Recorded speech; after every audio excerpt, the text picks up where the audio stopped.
नमस्कार दोस्तों।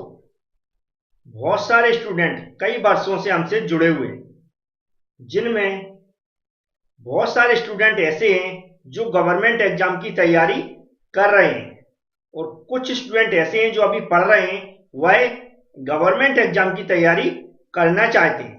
तो जिस तरह हम लोगों ने मिलकर प्रॉपर तरीके से थ्योरी एग्जाम की तैयारी की थी और अभी भी करते हैं, उसी तरह हम लोग बिल्कुल प्रॉपर तरीके से अब गवर्नमेंट एग्जाम की तैयारी करेंगे। यदि आपको हम पर विश्वास है, जिस तरह विश्वास थ्योरी एग्जाम के टाइम करते थे, उसी तरह अब आपको गवर्नमेंट एग्जाम की तैयारी करते समय भी विश्वास रखना है। हमसे जुड़ें, जो बेल आइकॉन आप लोगों ने ऑफ करके रखा है उसको ऑन कर लें, क्योंकि अब आपके पास डेली गवर्नमेंट एग्जाम की तैयारी से रिलेटेड वीडियो आएंगे। आज हम लोग सिर्फ प्लान करेंगे कि हमें गवर्नमेंट एग्जाम की तैयारी कैसे करना चाहिए। बस आप लोग इस वीडियो को पूरा देखें और जो मैं यहां पर समझाऊंगा उसको बिल्कुल नोट करके रखना है। चलते स्टार्ट करते हैं। जो भी पॉइंट यहां पर मैं समझाने वाला हूं, हो सकता आपको पहले से पता हो, लेकिन उस पता होने के बावजूद भी आपको इस वीडियो को पूरा देखना है और जो मैं समझा रहा हूं उसको भी ध्यान से सुनना है। सबसे पहले आप किसी भी टाइप के एग्जाम की तैयारी कर रहे हैं, चाहे वो एसएससी जेई हो या फिर आरआरबी जेई हो या फिर इसरो का एग्जाम हो, कोई मेट्रो का एग्जाम हो, डीआरडीओ का एग्जाम हो, या फिर जो स्टेट लेवल पर जो सब इंजीनियर का एग्जाम रहता है, जैसे कि मध्य प्रदेश के अंदर व्यापम में सब इंजीनियर का एग्जाम होता है, ऐसे बिहार में, राजस्थान में और भी अदर स्टेटों में इस तरह के एग्जाम होते रहते हैं। सबसे पहले जिस भी टाइप के एग्जाम की आप तैयारी कर रहे हैं, उसका सिलेबस कहीं ना कहीं से जुगाड़ करना है या फिर जो वैकेंसी निकलती हैं वहां से डाउनलोड कर लेना है। उस सिलेबस का करना क्या है, तो सबसे पहले आप लोग एक कोई नोटबुक लेकर रख लें, जिसे कॉपी बोलते हैं। उस कॉपी में आप लोग क्या करेंगे, कॉपी मतलब लेना ही है यदि आप एग्जाम की तैयारी करना चाहते हैं। सबसे पहले हम क्या करेंगे, उसमें जो भी सिलेबस में सब्जेक्ट दिए गए उन सभी सब्जेक्टों के नाम लिखेंगे। क्या लिखेंगे, सब्जेक्ट नेम। फिर हमें क्या करेंगे, जो सब्जेक्ट नेम लिखेंगे उसके आगे बिल्कुल प्रॉपर तरीके से हमें क्या लिखना है, टॉपिक्स के नाम लिखना है। क्या करना, टॉपिक्स के नाम लिख लेना। इस सभी टॉपिक्स के नाम लिखकर आप रख लें। सब्जेक्ट का नाम लिखेंगे, उसके जस्ट नीचे उसके टॉपिक लिख लेंगे। एक लाइन में एक टॉपिक, फिर दूसरी लाइन में दूसरा टॉपिक, तीसरी लाइन में तीसरा टॉपिक। ऐसा नहीं ऐसे कॉमा लगा के लिख रहे हैं। आप ऊपर सब्जेक्ट का नाम लिखेंगे प्रॉपर तरीके से, फिर पहला टॉपिक, ऐसा दूसरा टॉपिक, तीसरा टॉपिक, इस तरह प्रॉपर तरीके से आपको लिखना है। एक लाइन में एक टॉपिक, याद रखें। इस तरह सभी सब्जेक्टों की आप लिस्ट बना लें प्रॉपर तरीके से। अब सेकंड पॉइंट और भी इंपॉर्टेंट है, तो उसके बारे में बात करते हैं।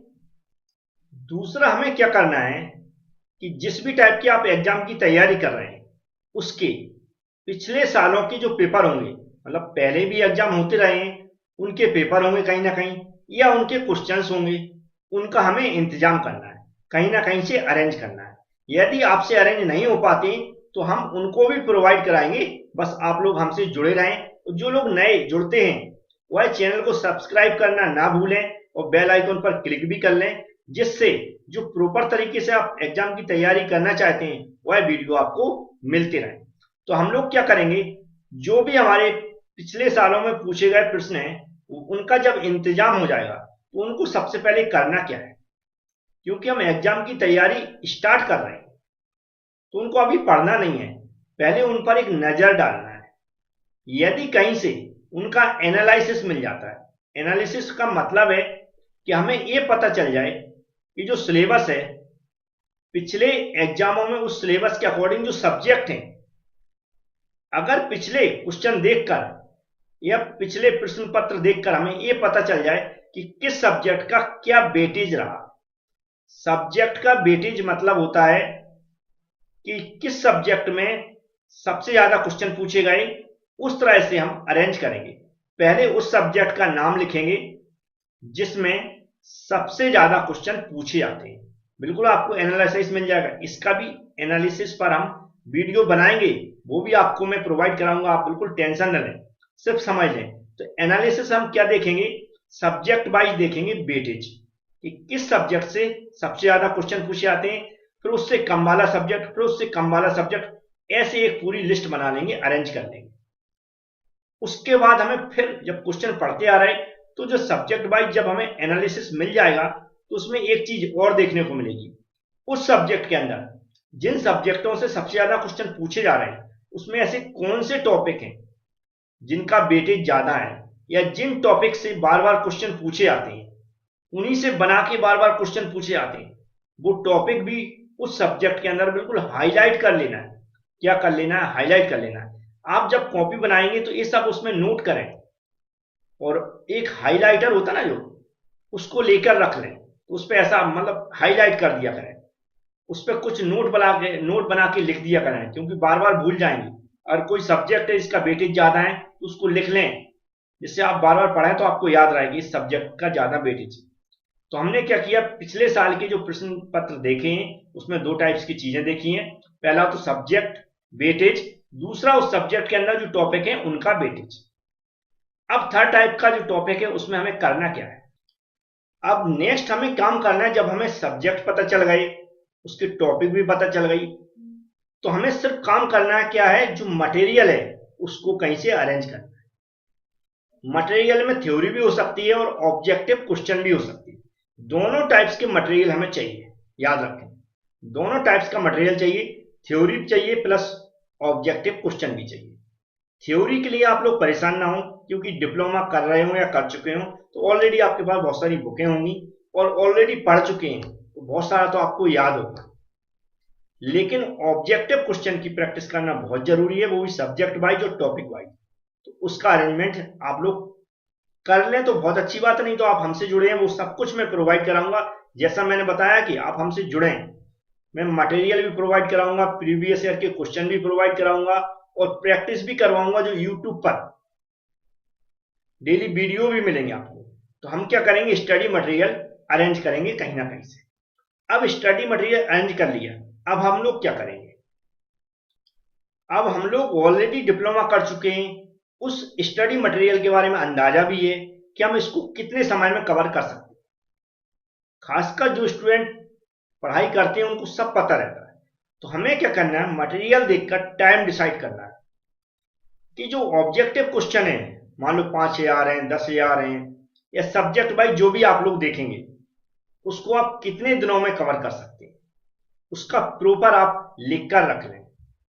जरूरी नहीं है डेली आप टाइम टेबल फॉलो करें, लेकिन कभी कभी आप ज्यादा भी पढ़ सकते हैं तो कभी कम पढ़ेंगे, अपने टाइम के अकॉर्डिंग मैनेज करें, क्योंकि हमें सब कुछ करना है उसी टाइम में। इसलिए आप एक टाइम डिसाइड कर लें कि इतने महीनों में हम लोग जो भी सब्जेक्ट का मटेरियल है टॉपिक वाइज उसको तैयार कर लेंगे, मतलब फिनिश कर देंगे। उस टाइम के अकॉर्डिंग हम लोग बिल्कुल डिसाइड कर लें आप लोग कि कितने कितने दिनों में आप एक एक सब्जेक्ट कंप्लीट कर लेंगे, या सभी सब्जेक्ट साथ लेकर चलेंगे, या जो इंपॉर्टेंट टॉपिक है वह पहले कवर करना चाहते हैं। ये आप अपने अकॉर्डिंग डिसाइड करें कि हमें कैसे कवर करना है। तो ये हो गया फोर्थ पॉइंट। अब फिफ्थ पॉइंट में हमें क्या करना है, अब हमें पढ़ाई स्टार्ट करना है। पढ़ाई स्टार्ट करते समय बिल्कुल याद रखें, दो टाइप से हमें पढ़ाई करते हुए चलना है। पहला तो हमें जो प्रीवियस ईयर के क्वेश्चन है उनकी प्रैक्टिस करते हुए चलना है। प्रीवियस ईयर के क्वेश्चन की प्रैक्टिस इसलिए आपसे हो जाएगी क्योंकि आप लोग डिप्लोमा कर चुके हैं, ऑलरेडी वह सब्जेक्ट जिनकी आप तैयारी कर रहे हैं वो पढ़ चुके हैं। तो आपका एक तो दिमाग में जो भी पढ़ चुके हैं वह फिर से क्या होगा, ओपन हो जाएगा, यानी कि मतलब याददाश्त बढ़ने लगेगी कि ये हम पढ़ चुके हैं, ये आंसर हो सकता है, एक आपका आइडिया काम करने लगेगा। तो प्रीवियस ईयर के जितने भी 8 से 10 साल के होंगे मेरे पास, वो मैं प्रोवाइड कराऊंगा आपको, कैसे भी प्रोवाइड कराऊंगा वो आप लोग आगे देखूंगा मैं। तो उनकी आप प्रैक्टिस करते चलें, और फिर पढ़ाई साथ में करना है। पढ़ाई का मतलब हमें subject wise theory plus MCQ पढ़ते हुए चलना है, टॉपिक और subject wise theory plus MCQ पढ़ते हुए चलना है।